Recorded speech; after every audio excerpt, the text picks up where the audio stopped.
Hello, this will be the first in a series of videos I'm going to make, which I'll create under a separate playlist. The title of these videos will be Labyrinth of the Psychopath. This is also a title of a book I'm currently working on at the moment. This will be my own insight and descriptions on how to deal with psychopaths. Now, I've had an interesting life in the sense that I've come into contact with psychopaths a lot during my time. I grew up in a quite a disadvantaged neighbourhood on the north side of Dublin, which was filled with criminality and basically a lot of problems. And the majority of the people there, even though it was a dangerous, bad neighbourhood, most of the people there were actually quite decent and had a lot of empathy and conscience and remorse. As I moved through life and I finished schooling, I went abroad and I played in a rock band, and I was in the music business for quite some time, and then I became a graphic designer.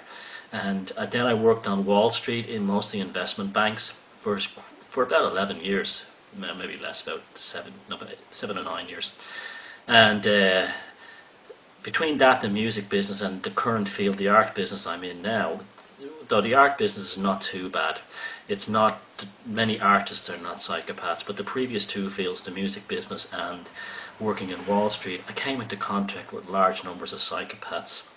I also came into contact with psychopaths through my private and through my own personal life and my family background and so on. And I've also studied and read a lot into psychopathy and the issue of psychopaths and sociopaths, which is the same thing. So this will be the first video in this series, and I'm going to talk about how to recognize a psychopath and how these psychopaths enter your life. Now, the first thing I have to say to anybody when dealing with the issue of psychopaths is forget your previous prejudices about psychopaths and sociopaths. They're not all serial killers. In fact, almost none of them are. That's an image that's been put out there by popular culture, and that image has been put out there for a reason, because many of the people who control society and control the mass media are themselves psychopaths, and they have a vested interest in making sure the rest of us think that everybody who's a psychopath is automatically Ted Bundy. Ted Bundy was a psychopath, but he was the extreme exception. The vast majority of psychopaths are completely socialized within normal society. They are not, bug-eyed serial killers. They are not crazies. They are not social misfits. They are not all criminals. In fact, very few of them are criminals in the actual legal, judicial sense. Many of the criminal ones will skirt around the margins of the law. Many of them do involve, in fact, most of them are involved in criminal behavior.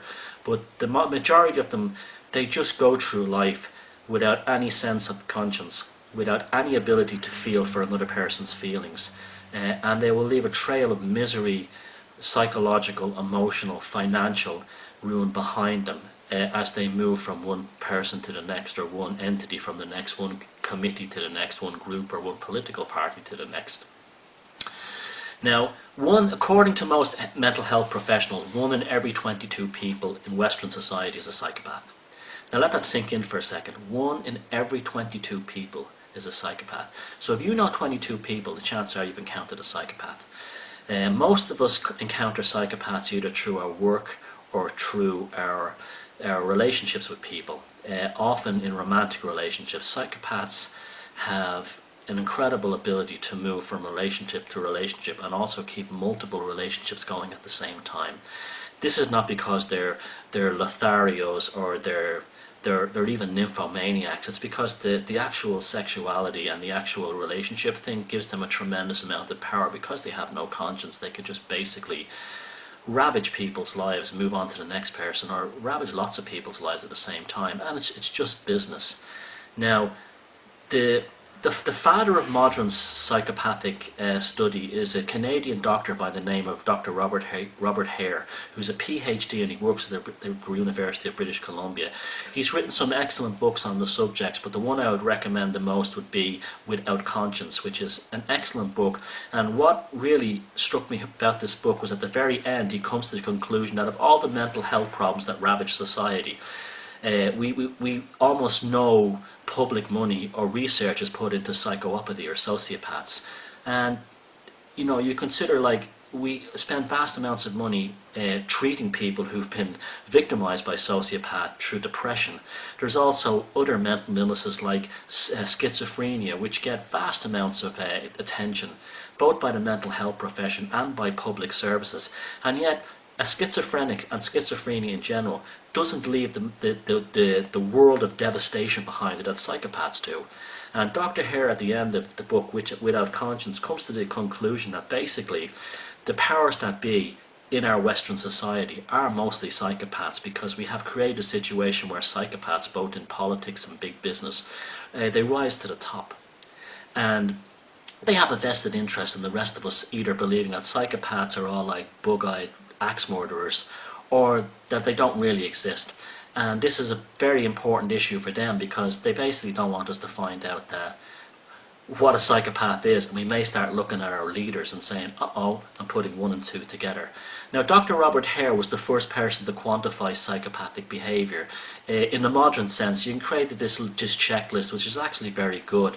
He basically working in a criminal psychology, criminal psychopathy background, doing very good clinical work on psychopathic criminals, which are the minority in prisons, believe it or not, and using things such as CAT scans to monitor psychopaths' brains when shown like harrowing images, and then comparing them to non-disordered people. He was able to determine that there was actually a neurological and a neuroelectrical trait to the psychopathic behavior, but still didn't actually get to the root of what actually causes someone to be a psychopath. Is it genetic? We're still out on that one. There seems to be a genetic element in some psychopathic behavior, but it's not always the case. I've known psychopathic parents who had non-psychopathic children, and non-psychopathic parents who had a psychopathic child. So there's still many questions out there about what causes psychopaths, but the bottom line is they are here, they do exist, and this series of videos that I'm putting together is to help you recognize them, how to deal with the experience if you've been psychopaths go through your life, and then try and gain something from it, because if you're in the early stages now of being a victim of a psychopath, it's very difficult to come to terms with the fact that there is an actual grand plan here that this happened for a reason, and it's good that you, in the long run, it'll probably improve you as a person. And that's probably why psychopaths exist, but there are other aspects as well. That's just my personal take. I'm now going to add something here that people will find controversial and might be very upsetting to people who have been victims of psychopaths, but one of the things you have to understand is that although I've made these videos to help people become aware of psychopaths and avoid them, psychopaths did not ask to be born this way, so it would be wrong, unless they've broken the law, to start a witch hunt against people who didn't ask to become psychopaths. That's not the same thing as saying we should feel sorry for them, not at all. But a lot of them wake up to the fact that they're a psychopath at age 14 when they look around, 14, 13, they look around and see that other people have certain things called empathy and feelings and emotions, and they generally don't have them, and they can't figure out also why maybe other people don't like them. And so what happens is, put yourself in the position of a psychopath. Would you either just like bottle yourself up or commit suicide, or would you say, okay, I'm obviously something wrong with me here, I'll just make best of it I can and try to make a life from this? And that's how really the whole process begins. So with these videos, I'm not advocating oppressing psychopaths. Unless they've broken the law, then they should face, judicial process. I'm not saying that we should witch hunt them. I'm just saying that we should learn about them. We should find out about them, avoid them if we can. If we have found them, they have come into it, the demon has knocked at our door, we have to generate a positive experience from it. Because let me explain something to you here. You're never going to get even with a psychopath. Never.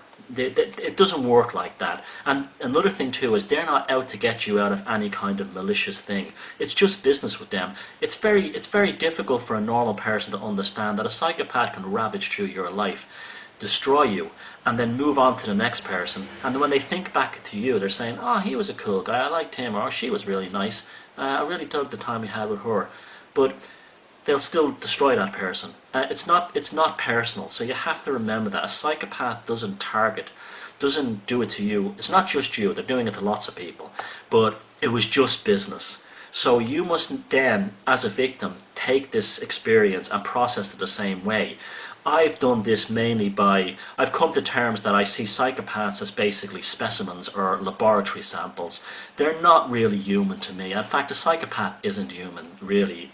To me, a human being is love, conscience, remorse, empathy. Empathy is what makes a human being. They don't have it, so they may look like a human being, they may act like a human, but they're not really. They're some kind of other subspecies, and that seems to be a topic that's coming up more and more, and I'll talk about that in another video. So I'm not launching a crusade against psychopaths. I don't think they can be. In fact, I know they can never be cured. I just want to educate people that these things are out there, they exist, and the best way is just to shun them. And eventually, if more and more of us become educated about psychopaths, it won't be a problem in the world. In fact, it'll probably be less of a problem, because it won't be, the pickings won't be as easy for them. So stay alert. If you've been a victim, hold on to your sanity.